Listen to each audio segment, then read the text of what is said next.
Let's start again. Don't You're just- straightening a bow. Yeah, my name's Ryan. I'm just how you straighten a recurve when it's bent. First step, enthusiasm. Passion. Don't get it too hot because you don't want to delaminate the glues. But you want to evenly heat the limb. Get the heat gun on about medium.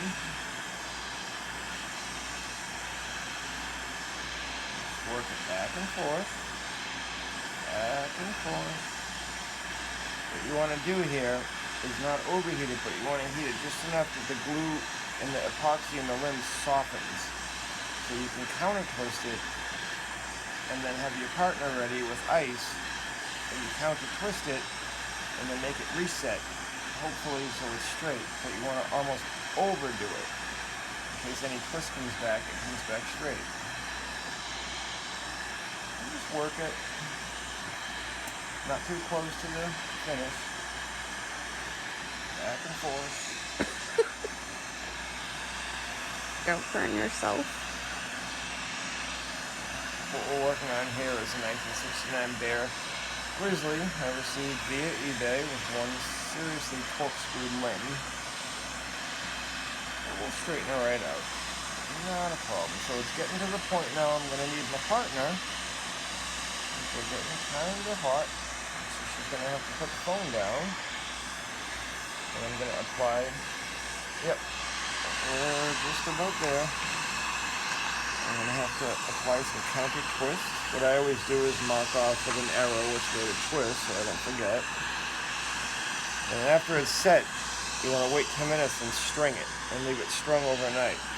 And that'll give you a good indication in the morning if it's taken. If it's a severe twist, you want to do a little bit at a time. Let it set, string it, see how it is, a little bit more. Don't rush this process. You got to be patient. Sometimes it'll take 3 or 4 tries before you get it straight.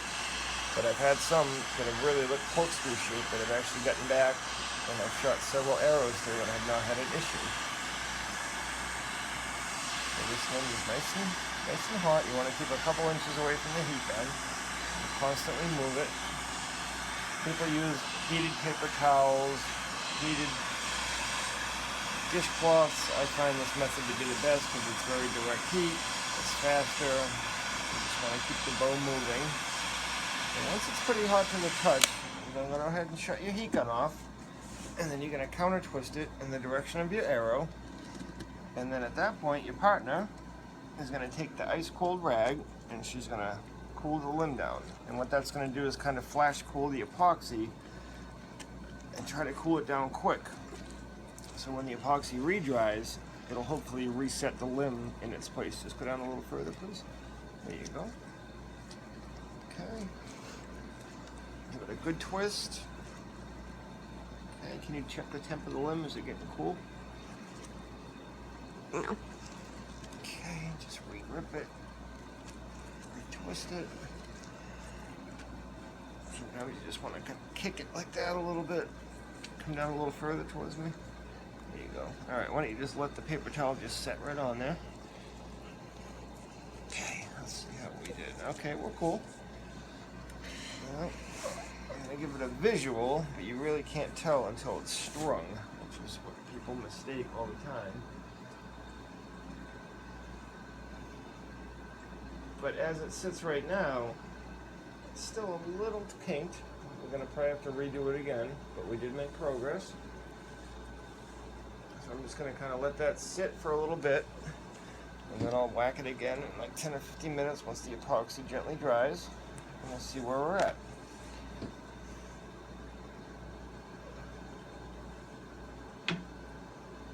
Actually, that did take quite a bit of a set.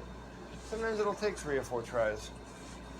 This one wasn't severely twisted, but it was twisted enough that it's going to take a couple tries, I can tell. And I think I'm going to have to heat it a little bit towards the fades, a little lower down. I think a lot of the twist is down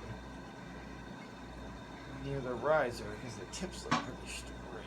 So, yeah. So I'm going to have to heat it a little bit lower, a little towards the fades. we'll hit it again and see what happens. Okay, cut.